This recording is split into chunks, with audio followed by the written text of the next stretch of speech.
Productivity tools. So here I just wanted to bring to our attention this notion of productivity tools, which are tools for production, professional use, and various activities in the use of information technology in organizations, but also for all kinds of professional uses, usually at the user level. It's kind of, this is like small data, what we call small data, or user at the individual level. So programs like Microsoft Teams, which is like Zoom, right? That lets people chat with each other or have groups and presentations. Programs like Microsoft Excel, like a spreadsheet software, Word for text and word processing, PowerPoint for presentation. Now there are many others.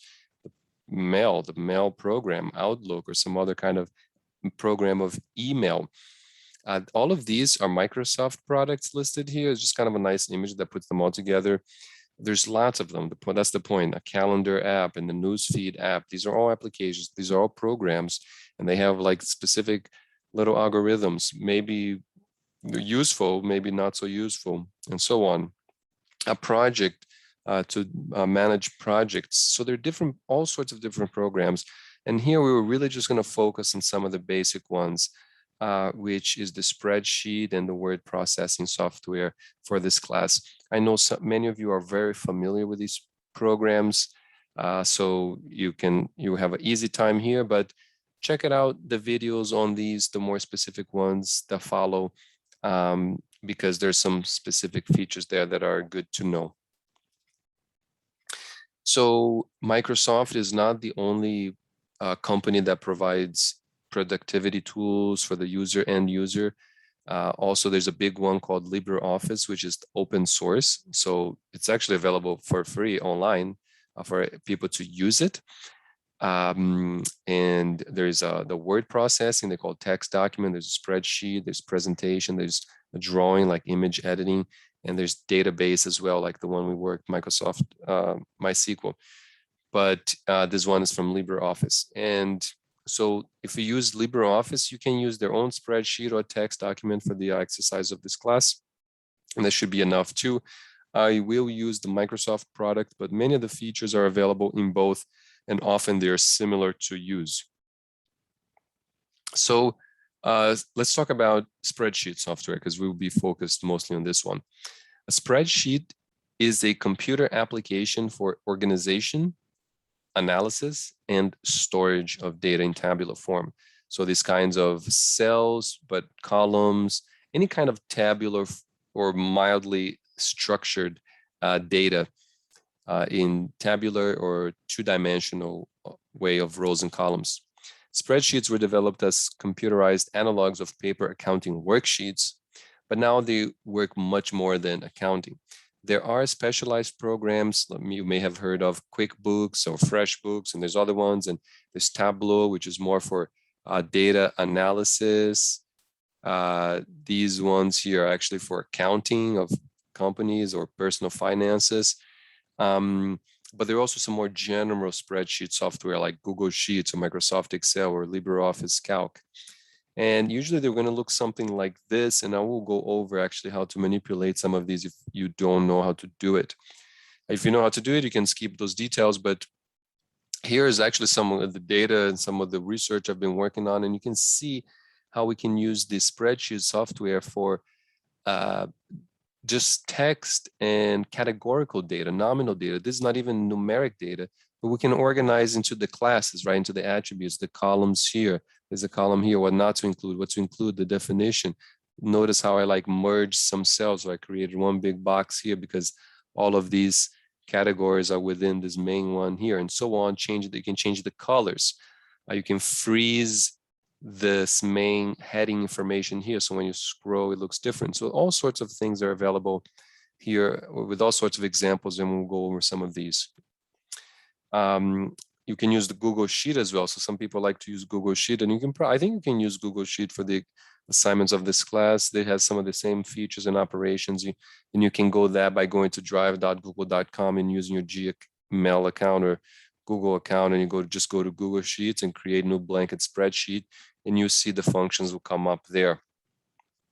Here is also an example of Microsoft Excel spreadsheet software, but now with the more structured data that I will talk more about in detail in some of the budgeting and Excel videos. So you see these are the attributes, and this data is of Facebook posts actually. So each row is a Facebook post. There's a Facebook post. There's another post by health agencies. And these are all the attributes or the variables of the post. So total interactions, post views, the actual message, the link, and so on, how many likes each message had. You see, you can kind of get all that and kind of do analysis on it. Spreadsheet software can get very kind of fancy in a visual way too. You can put all sorts of nice colors and use some of the cells in the center of the sheet, and you can kind of put the values here and make calculations here automatically.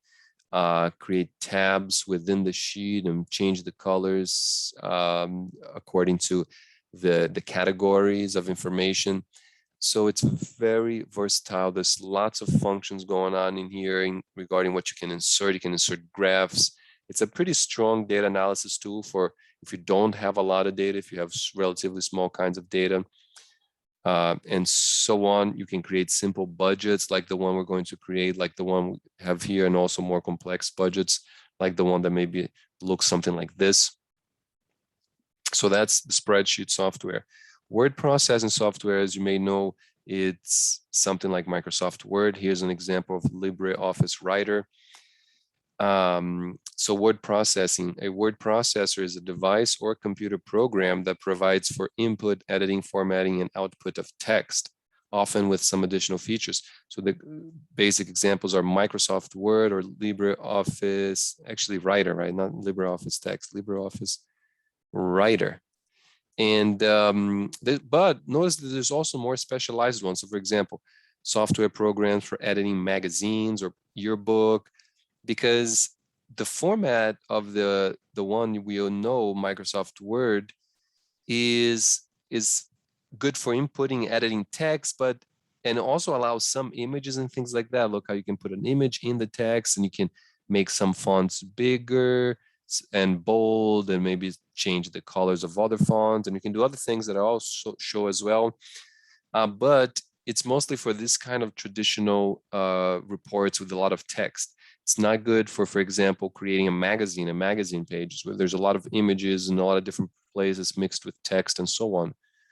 So there are more specialized processing software that are for like editing text and images together and so on. But the big one is Microsoft Word or in LibreOffice Writer, and we call that word processing.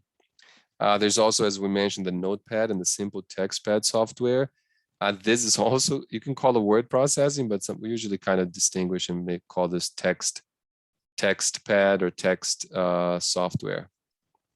And this is the more simplified version, doesn't complicate the content. So don't confuse it with word processing software. This is an example of the word processing software, the LibreOffice Writer. There's lots and lots of functions for organizing the text, making modifications to the structure of the content, for adding tables, adding graphs, and so on. There's a lot of stuff, and it's really cool. But I will only get you so far, but I will get you somewhat far with some of these features. And of course, I expect to kind of have used some of these, but I know some people will be more advanced, some people will be less advanced. So just bear with the videos on that. Example, LucidPress. Once again, there's all kinds of other programs out there that are for more specific professional uses you may encounter if you are in the magazine publishing business and so on. You might not use Word, but Word can be very useful in a variety of contexts for creating text documents. As we mentioned before, image editing. So in Microsoft programs like Windows, Windows is the operating system, right? Windows is the operating system for the of Microsoft, and usually the Mac operating system is the Mac OS for Macintosh. So Windows, Microsoft, Macintosh OS, Macintosh. And I don't remember which one is the on the Macintosh, but on Windows, it's the Paint is the basic image editing. And you can go a long way actually for you to paste stuff and make some basic image editing modifications. I'm not going to go over any tutorials on these, but I kind of do mention it a little bit actually, and you are welcome to try it and use it. Of course, presentation software, very big. This presentation I created here with the presentation software. There are many functions and features within this program. We're not going to go over this, but I do hope you get to practice with it a little bit and employ it in other contexts. There are many useful tutorials out there you can look over and get better skills for presentation software. So we delved in the set of lectures into software programs in general, the relationship between programs and algorithms. And we talked about spreadsheet software and word processing software and other productivity tools. I hope this was useful to you, and see you next time.